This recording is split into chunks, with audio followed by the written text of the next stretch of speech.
Thanks for tuning into another episode. If you're listening on YouTube, be sure to like the video and comment. Follow us on Spotify and subscribe everywhere else. Let's get to it. Today we have some nuclear revenge stories, and first up is, Contractor stole my money, so I destroyed his reputation. So basically, I hired a contractor. He stole $18,000 from me. Tried going to court, but got screwed because his business isn't a legal one and his name isn't attached to it, so he got off scot-free. I was furious, because it was all my saving, so I started hunting the internet for revenge ideas, and I found one. I drafted up official-looking letters that didn't actually say they were from the government, wasn't about to fuck around with government fraud, posted, basically as much paper as I could get my hands on. I took a photo of him and shopped it to look like a mugshot, and on all these papers I put a photo and a warning that this man was a child molester and on a sex offender registry.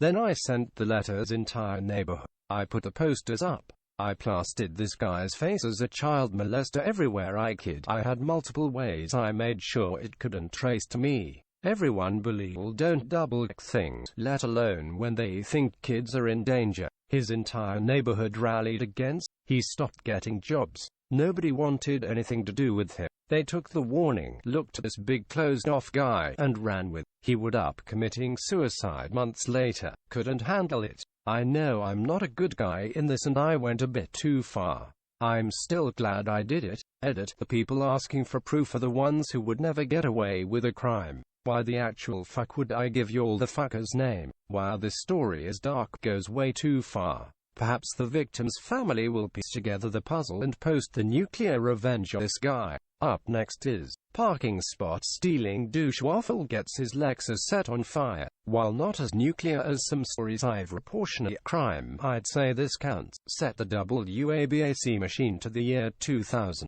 I'm living in a crappy apartment over a storefront, so parking was limited. Now this was the middle of winter. I didn't have a car at that period in my life, but my girlfriend at the time did. She was coming over in a couple hours, and finding parking on the street is a gamble, so I wanted to dig out a parking spot for her out of the snow bank in the alley behind my building. I didn't own a snow shovel, so using a hammer, old plastic ice cream bucket, and my bare hands I dug out a chunk about 3 meters by 2 meters by 2 meters to make room for her to park. I don't know if you can appreciate how much snow that is, but it was a lot of work, especially considering my lack of proper equipment. This isn't fresh fallen snow either. This is a snowbank packed by a plow. Practically ice. But whatever. We do crazy things for love, right? But apparently I had too much faith in humanity. I thought the cardboard sign I left in the newly cleared parking spot that said, "I spent an hour and a half digging this out for someone specific, please do not park here," would be a nope. Wouldn't be writing this if it had been.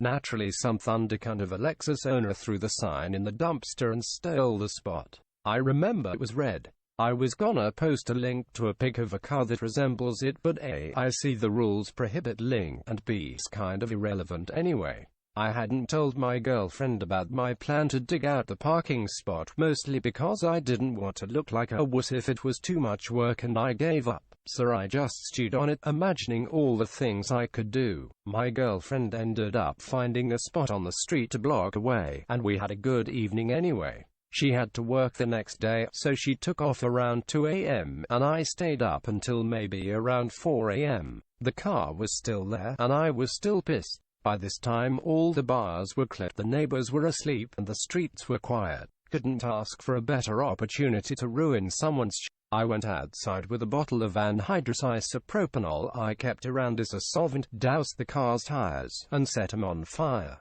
I nabbed the cardboard sign from the dumpster and used it to quickly scrape the snow and cover my tracks, then took it back inside with me. No point leaving evidence behind. Over the course of the next few minutes I heard bang, kapow, blam, boom, as the tires burst one by one. I had honestly expected the whole car to go up in flames, but each burst was apparently forceful enough to put out each individual tire, as well as bust out a sizable divot in the snowpack. Nothing happened until the next day, but police were eventually called. They were knocking on doors, asking if anyone or something. Nope, sorry, must have right through it. Good luck, officer, hope you catch I turned on my police scanner to keep tabs on things, mostly out of fear of getting caught. But there were no witnesses, and I learned the owner only had liability insurance. What kind of idiot buys a Lexus but not full coverage? I would soon find out. When I went outside to survey my handiwork under the guise of taking out the trash and being a curious resident, oh man, yeah, that guy was gone. I need to get his whole car resprayed.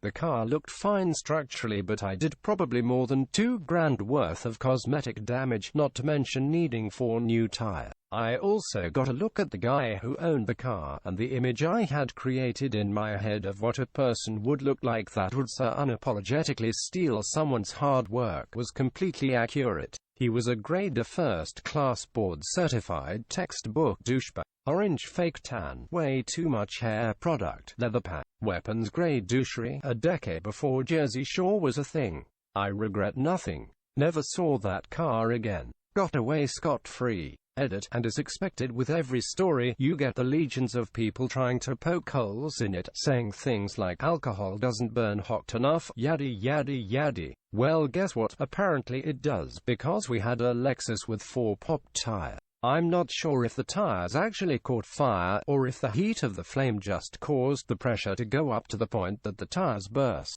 Alls I know is I lit 4 tires on fire with 100% isopropyl alcohol, and 4 tires popped. If someone wants to do the math and figure it out, fine. Edit 2. To address some further comments, it was indeed a small bottle of isopropanol, no larger than 1 liter. It wasn't like I made sure to thoroughly saturate the tires. I was aiming to get in and out without getting caught. It was like blub blub, move on to the next, blub blub, move on to the next. I smoked at the time, so I either lit the fires with cardboard matches or a simple cheap-ass butane lighter, I don't remember which. But those were my main cigarette lighting tools, so it would have been one of those. I probably went with a butane lighter, but again, that's a detail I simply don't recall specifically. Again, I seriously thought the tires would catch fire and the whole car would end up torched, but for whatever reason the 4 tires popped, and that plus some smoke damage and bubbled paint was the extent of it. Thanks for listening. If you enjoyed this episode, let us know. Don't forget to subscribe and like us on Facebook, follow us on Twitter, and if you feel the urge, click the support us link and help us out. We have big plans for the show but need to raise $600 for software licenses to make those plans a reality. Have an idea for a topic or just feedback about the show? Shoot us an email at opinions@mentallyDamaged.com.